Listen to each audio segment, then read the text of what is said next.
Hello and welcome to another measurement and instrumentation class. Before we start, I want to do some announcements. Next Tuesday, we're going to have our first exam for in-person students. And for online students, I've already sent them an announcement on when the exam is going to be.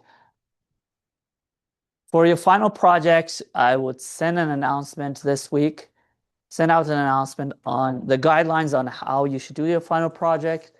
The only requirement is that the project must have a sensor or an actuator. So something that measures some quantities like a temperature sensor, humidity sensor, accelerometer, anything that has a sensor on it.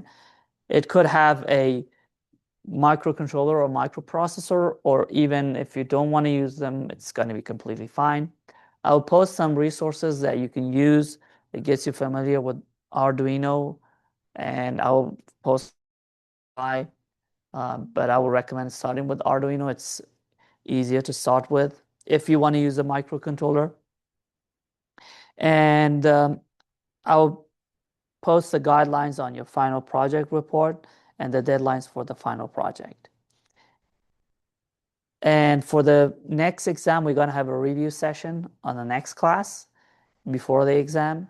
And I will highly recommend that you come to the review session because I'm going to solve problems that got to be very similar to your first exam. And I think the second homework, the deadline is this week. And if you have any problems with that, just let me know. And if you are, facing some difficulties, I can extend it if you have good reasons for it. Now, let's start the class for today. In the previous class, we started with three-phase power and AC power and three-phase signals. And what is the difference in a delta and Y connected three-phase system? What is the difference between a phase current and a line current and a phase voltage and a line voltage? And for a Y-connected system, what is the relation between phase current and line current? And what is the relation between phase voltage and line voltage? And same thing for delta connection as well.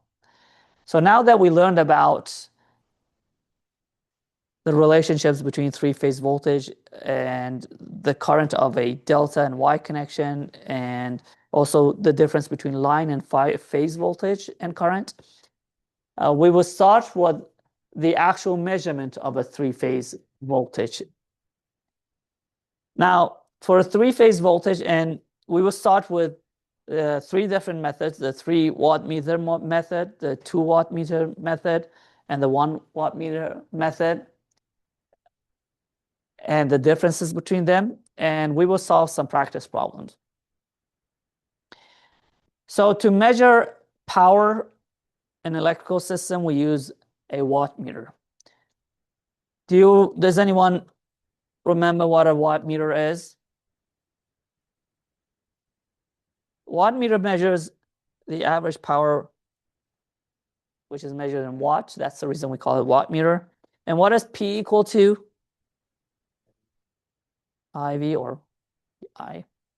And to measure the power, let's say, of a source, imagine we have a single phase voltage source, and we want to measure the power produced and the power consumed. Imagine we have an ideal situation. To measure the power, we need to find both the voltage and the current. And for that, we need to find, if I want to find the consumed power in this resistor, I have to connect a voltmeter in parallel with the resistor. And also I need to add a current meter in series with my load. And by finding the current and voltage, I can measure the power. This is for an ideal situation. Now for three-phase, we can do it with 1 watt meter, we can do it with 2 watt meters and 3 watt meters. But there are some limitations when we do it with 1 watt meter method. With a 3 watt meter, obviously you connect 3 watt meters. By the way, this combination is a watt meter. And it's a voltmeter combined with the ammeter. So for a three-phase, we just connect 3 of these watt meters to the three-phase, meaning each phase has its own watt meter. It's straightforward, it's simple, but it's the most cumbersome. You need 3 different watt meters. Sometimes it's not feasible. Now in a 2 watt meter method, this can be used for any balanced or unbalanced load, star or delta connection. Again, 3 watt meter method again could be used for unbalanced or balanced and Y and delta. Also 2 watt meter could be used for the same, utilized for the same. But we have 1 less watt meter, which is better. And finally, we have 1 watt meter method. This can only be used for a star connected balanced load. And if the system is unbalanced, if we have delta connection, we can't use this. This is technically the 1 watt meter method, is simplifying a 3-phase to a single phase, and we measure that power and we multiply it by 3. Now, this is an example of a watt meter. As you can see, it has an ammeter and a voltmeter. The ammeter measures the current and the voltmeter measures the current. Now, in this particular figure, we have shown that with a galvanometer. It has 2 coils. One is for measuring current, the other one is for measuring voltage. Now, for a 2 watt meter method and for a 3 watt meter method, we have 3 of these. So we have 1 per each of these phases.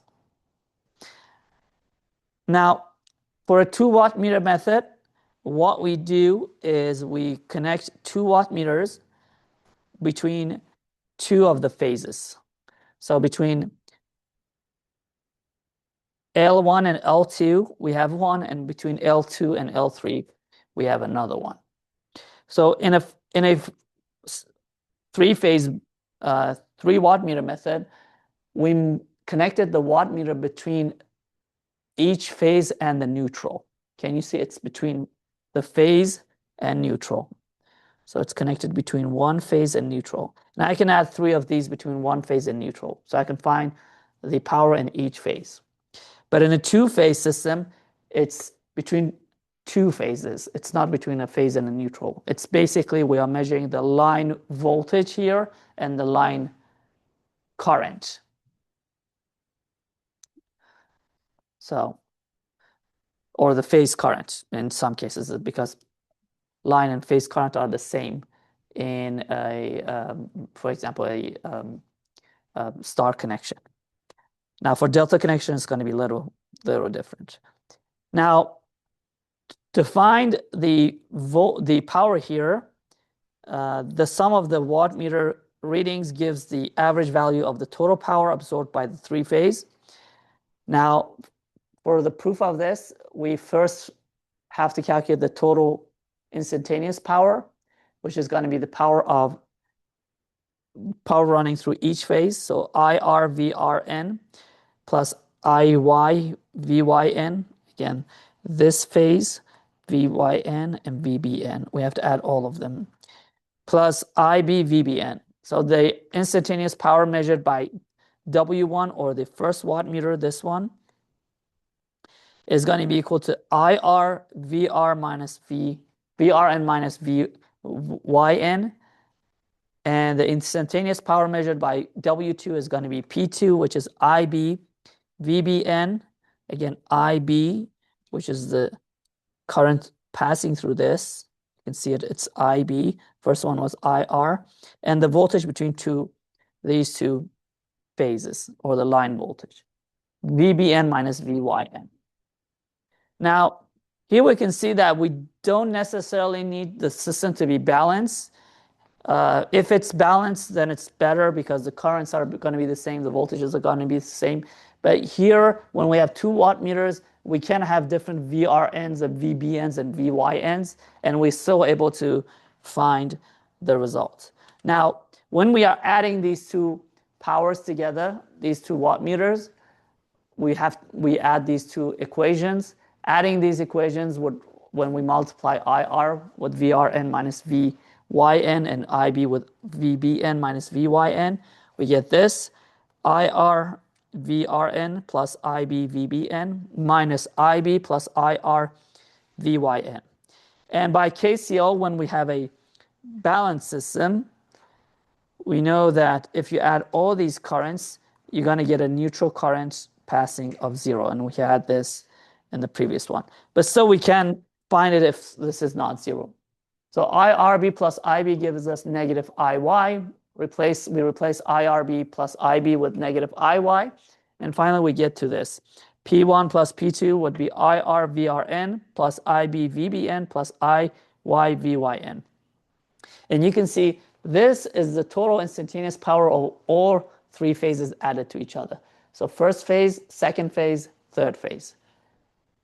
R phase, B phase, and Y phase. And if we go back, you can see we are multiplying each phase by its current.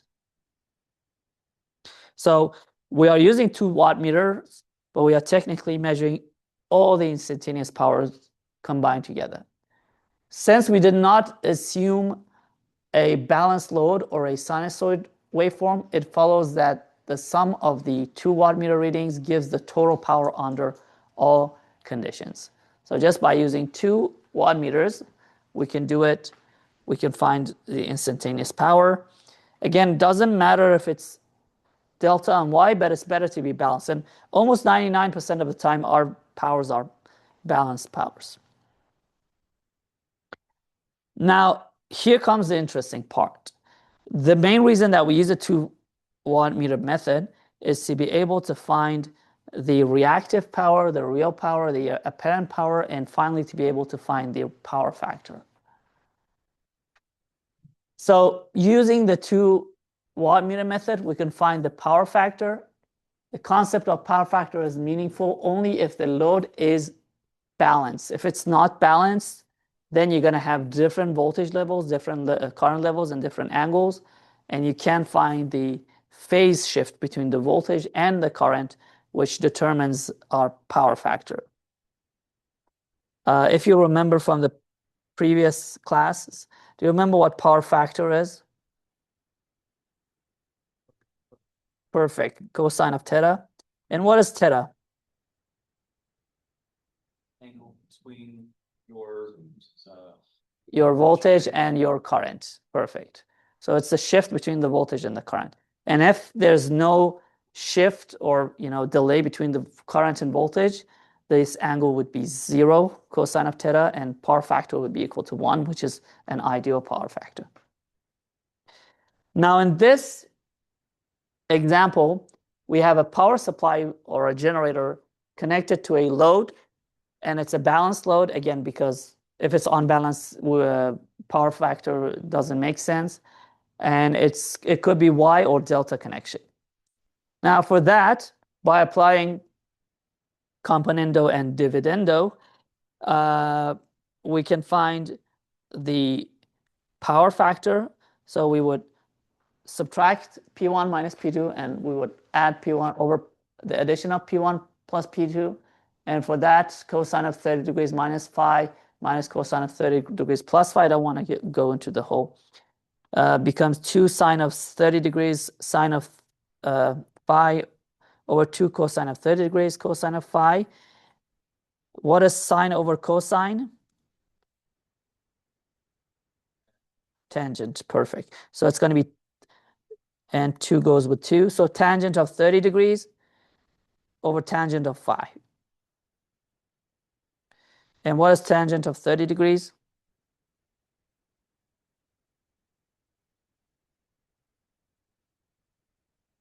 Yes. 1 over square root of, I think it's 3. 1 over square root of 3. So we can find then tangent of phi, which is going to be square root of 3 p1 minus p2 over p1 plus p2. So if we have two wattmeters, we subtract the wattmeter power and we divide it by the summation of it. We multiply it by square root of 3. We can find tangent of alpha. And what is phi?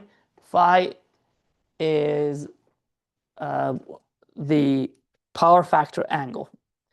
So what is phi? It's going to be tan inverse of square root of 3 p1 minus p2 over p1 plus p2.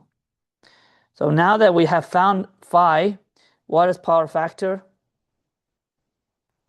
Cosine of phi. So we just calculate cosine of phi, and that would be our power factor. Now, if phi is equal to 0 degrees, then P1 would be equal to P2. If phi is less than 60 degrees, both P1 and P2 are positive, and P is equal to P1 plus P2. If phi is equal to 60 degrees, and P2 is 0. If phi is greater than 60 degrees, power factor less than 0.5, P2 is negative. In such case, the connection of either the current coil or the potential coil has to be reversed to make positive deflection. The value of P2 should then be taken as negative while calculating the power factor or the total power. Now, let's have a small quiz. This is an example. Let me give you a paper. Just give me a second to do. We have a 2 wattmeter method. And by the way, this is going to be very similar to what you're going to have in your first exam as well. And I'll give you all the equations that you need.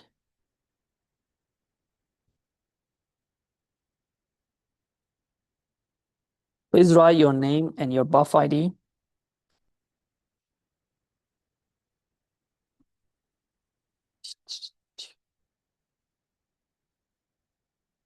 And put your tablets and computers aside, please. Computers. No electronic device, please.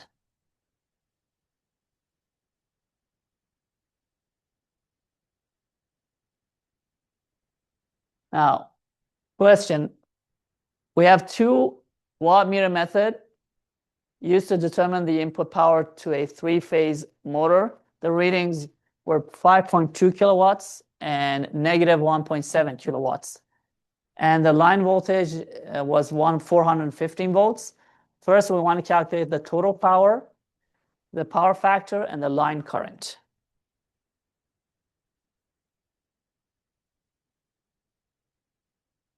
And let me go back to the equation as well. Just give me a second.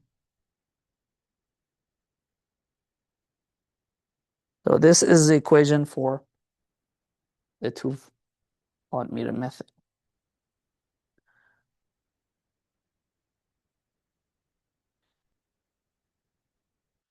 I can write it down here as well.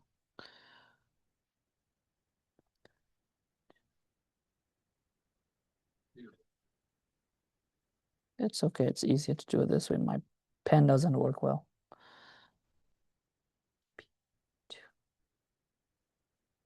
So it's going to be P1 minus P2 over P1 plus P2.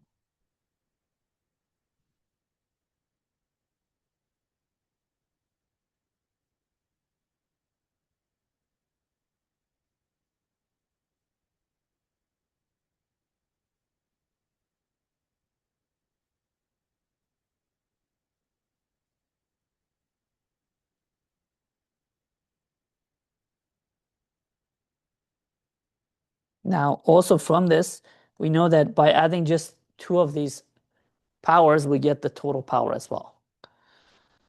Let's go back. I'm going to show total power PT is going to be equal to just P1 plus P2.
we assuming that the 5.2 kilowatt is P1? Yes. Or does it matter? Uh, yes, it's P1. Yeah. Again, you can see that it becomes negative and then it's just positive.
Do we say negative or do we ignore it? Again, it's if the uh, phi is, as I mentioned here, greater than 60 degrees, we just flip it. But no, we don't ignore it. No. Depends on the phi that you find. Did all of you solve the problem? Do you need more time? Yes. Okay. You go back to the 5. Yes, yes.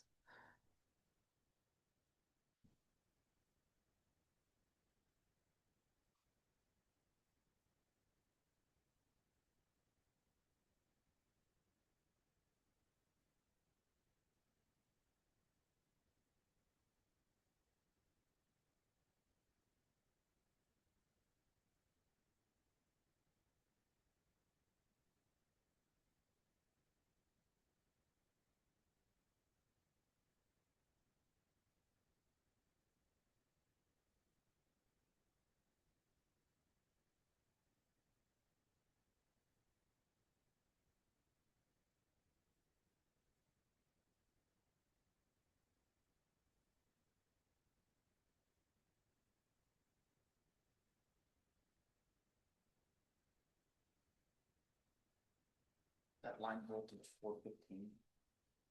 Yes.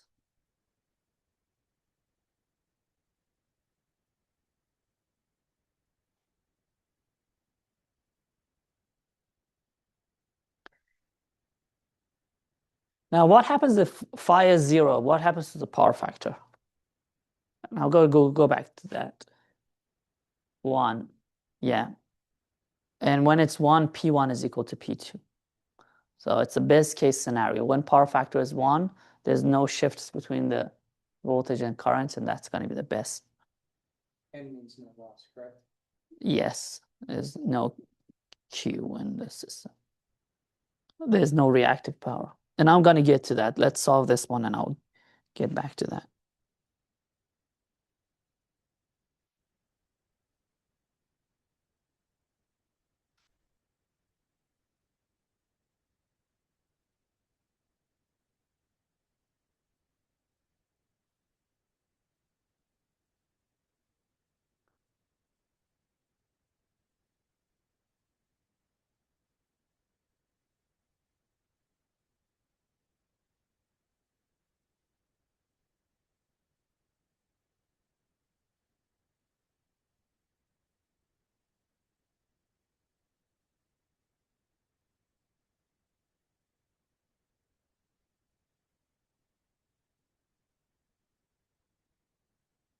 And another thing for your final project, if you need any parts, we have a lot of the parts that you need in the lab.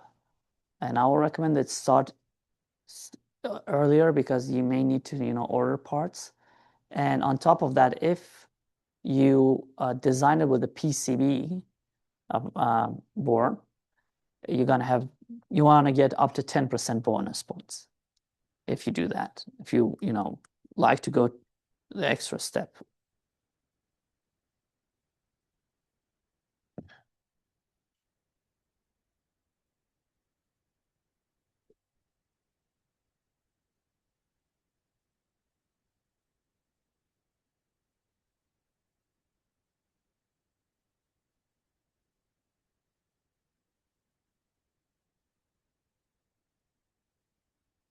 Are you done? Yes. Okay. Has everyone finished? Okay. What did you get for phi? 73.68. Yes. So total power again is P1 plus P2. So 5.2 plus negative 1.7 gives us 3.5 kilowatts. Tangent of phi is going to be square root of 3 P1 minus P2 over P1 plus P2, which gives us 3.41. Now tan inverse of 3.41 gives us 73.39 degrees. And the power factor is going to be cosine of 73 degrees, 73.39, gives us 0.281. Now, this power factor, as you can see, is less than 5. This means that one of the readings is negative, obviously. So when power factor is less than 5, less than 0.5, I'm sorry, it means that we have worst case scenario, technically. It's a very bad because the majority of the power now is going to be reactive power. And when we have reactive power, one of the watt meters reads negative. And the reactive power usually here is more than the real power.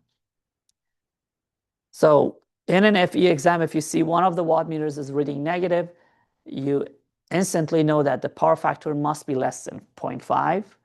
So if you look at the choices, your options, you can easily find the one that has, a negative.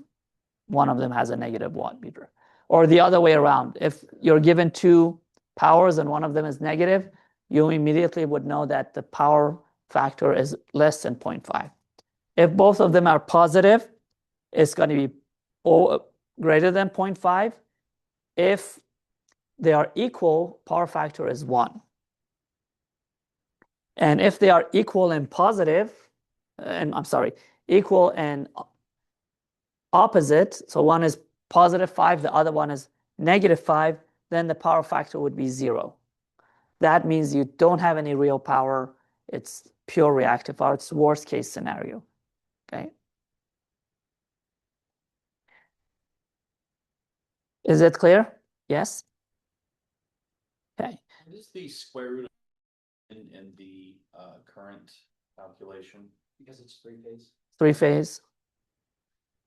When it's three-phase, you have to. Do you remember from the previous one we had, this is the I line, by the way, not I phase. When we had I line, do you remember I line was square root times I phase?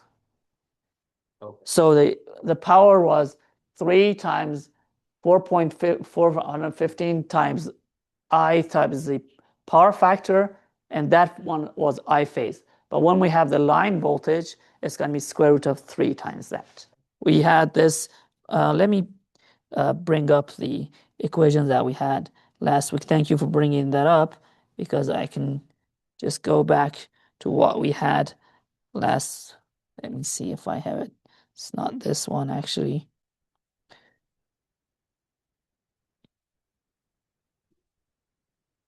Yeah, I think it's this. Yeah, three-phase power. And if you go to the end, I'm sorry, just give me 1 second so I can find the equation.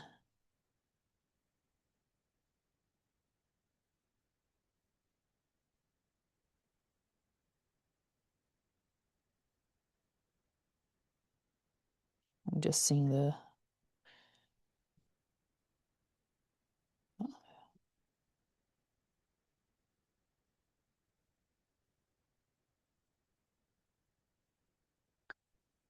So again, if you have the line-to-line voltage, it's going to be square root of 3 times that. If you have the phase voltage, it's going to be 3 times that. And we did the proof for this as well. I would recommend you go back and take a look at this again. Yes.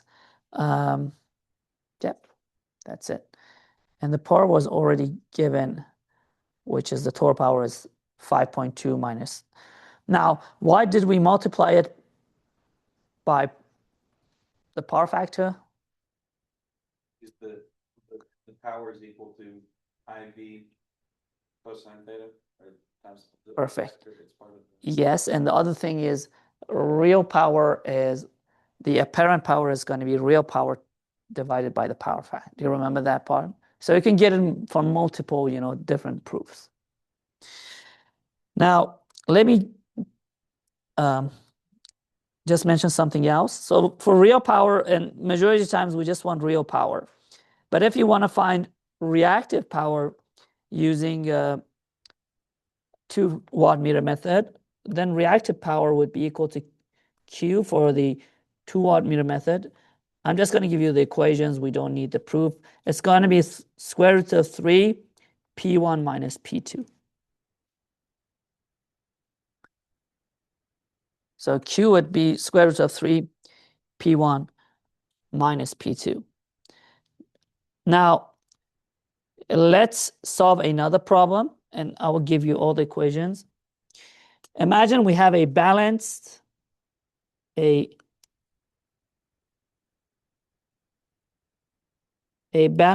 three-phase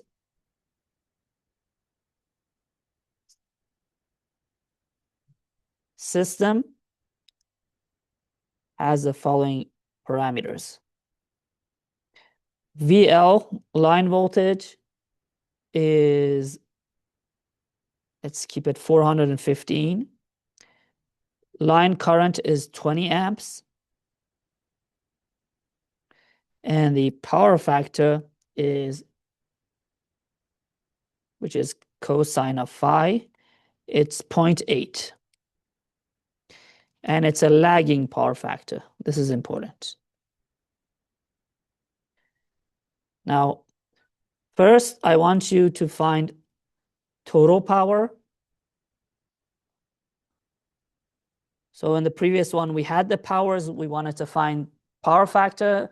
Now it's the other way around. We have the power factor, and we want to find total power. And 2, we want to find the readings of both watt meters, P1 and P2. What is P1? What is P2? And 3, part 3, we want to determine reactive power.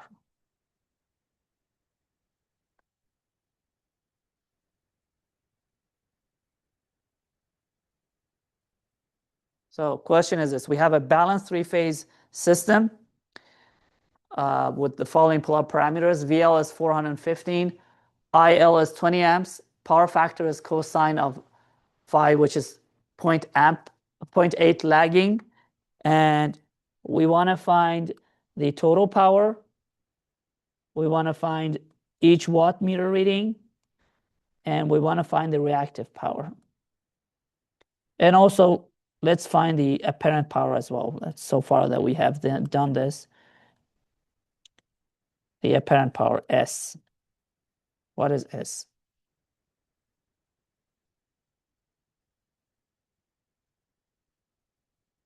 S is just Q plus P, correct?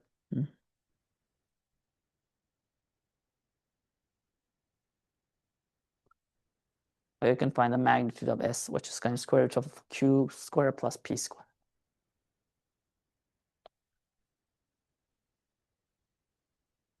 Oh, yes. Let me give you the equations that you need.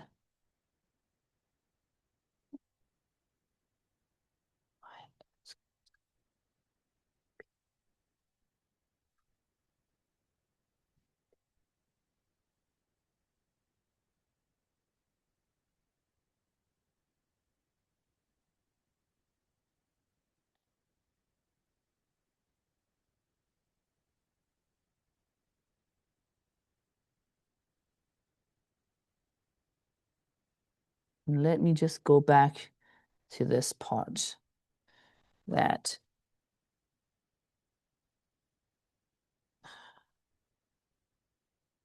yeah, let me write this down for you so you would know. P1, you can write it like this. It's going to be VL IL cosine of 30 degrees minus phi. This is from the previous class as well.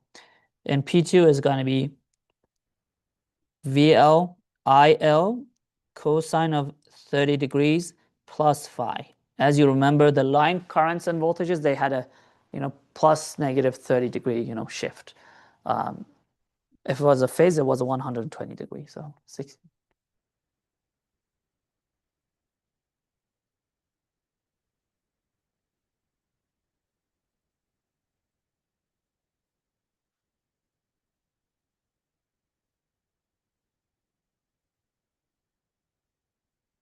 I'll give you, let's say, 10 minutes. Is it enough? And the first student to solve it gets extra points on their next exam, on their first exam. Correctly solve it, not just, yeah.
Just solve it. What is the total power? Perfect. And what is P1?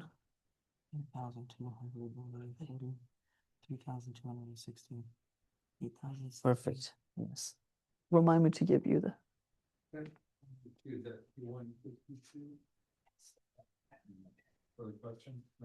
P1 and P2 is equal to what? We want to find each watt meter's reading.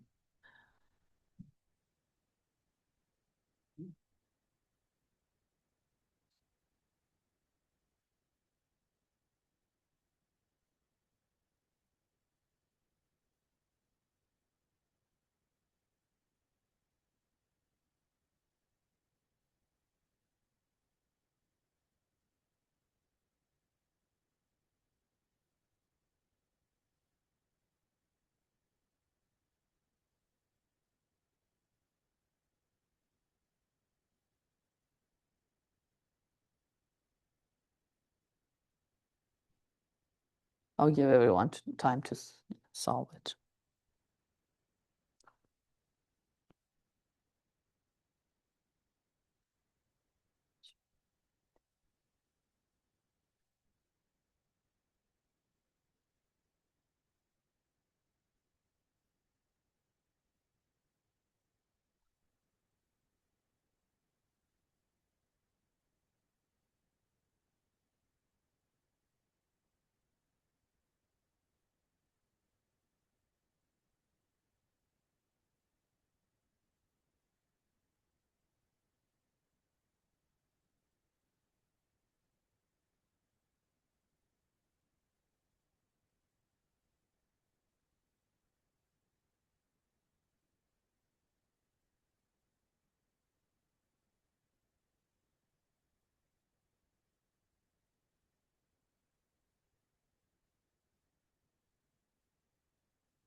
Do you need more time or do you want me to solve it?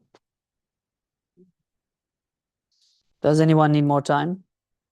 No? Okay.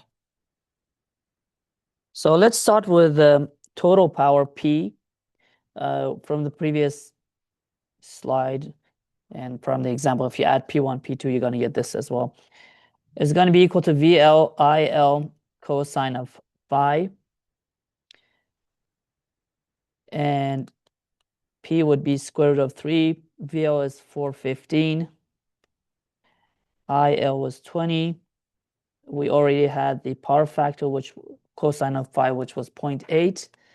And multiplying these is going to be 1.732 times 415 times 20 times 0.8 gives us 11.5 kilowatts. So this is the total power, part 1. Now part 2, we want to find the 2 watt meter readings. P1 or W1 is going to be equal to VL IL cosine of 30 degrees minus phi. And P2 is going to be VL IL cosine of 30 degrees plus phi. Now we already know that cosine of phi is 0.8. Therefore, phi would be cosine inverse of 0.8, which gives us how much did you get?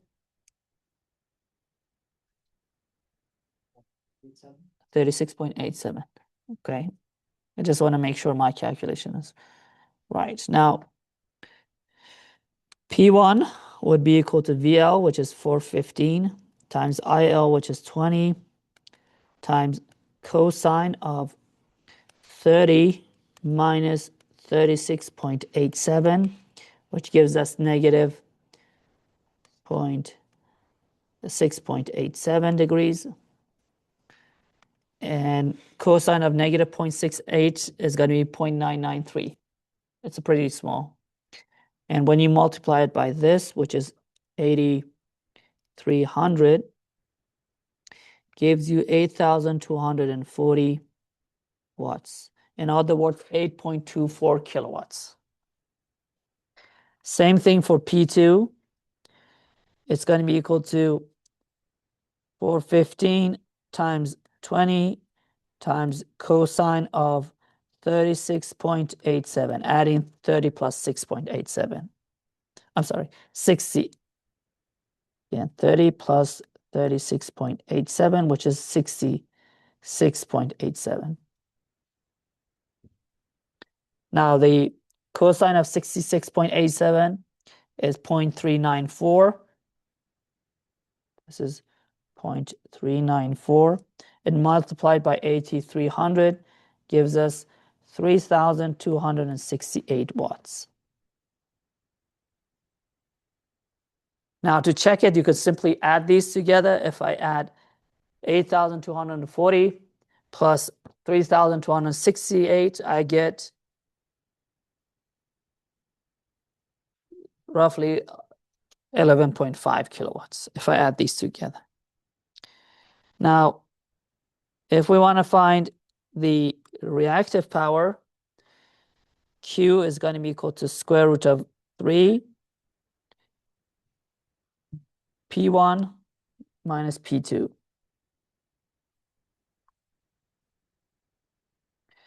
So Q is going to be equal to square root of 3,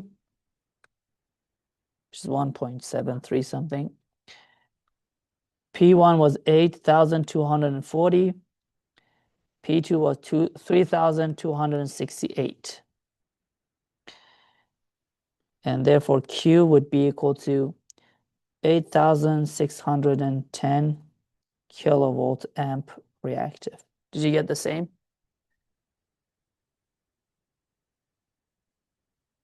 Or 8.61?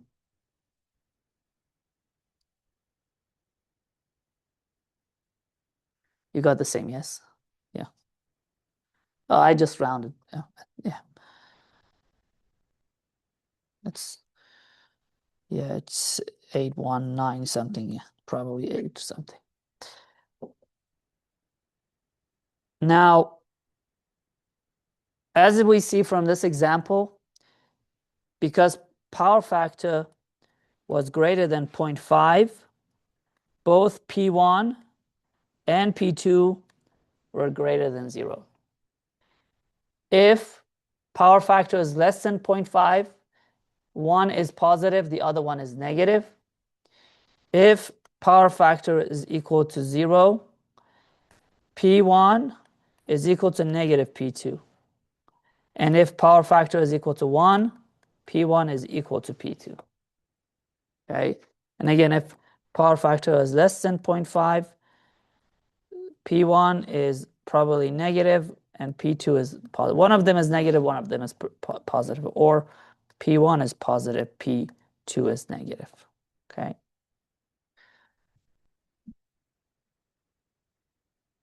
Oh, sorry. By the way, these are zeros. These small ones are zeros.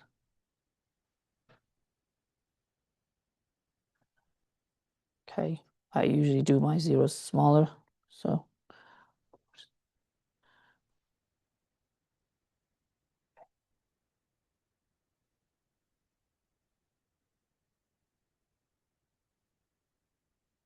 Do you have any questions? No? Okay, that's it for today. Again, we're going to have a review session on Thursday, and our exam would be next week. And after the exam, we're going to have a couple of lab classes. For the online students, I will post the simulation that they're going to learn. I'm going to take you downstairs again after the exams, and we're going to have a lab, and I will post a lab manual. It's going to be about 3-phase motors and contactors and how we connect three-phase motors and Y delta and so on. Thank you so much and have a great day.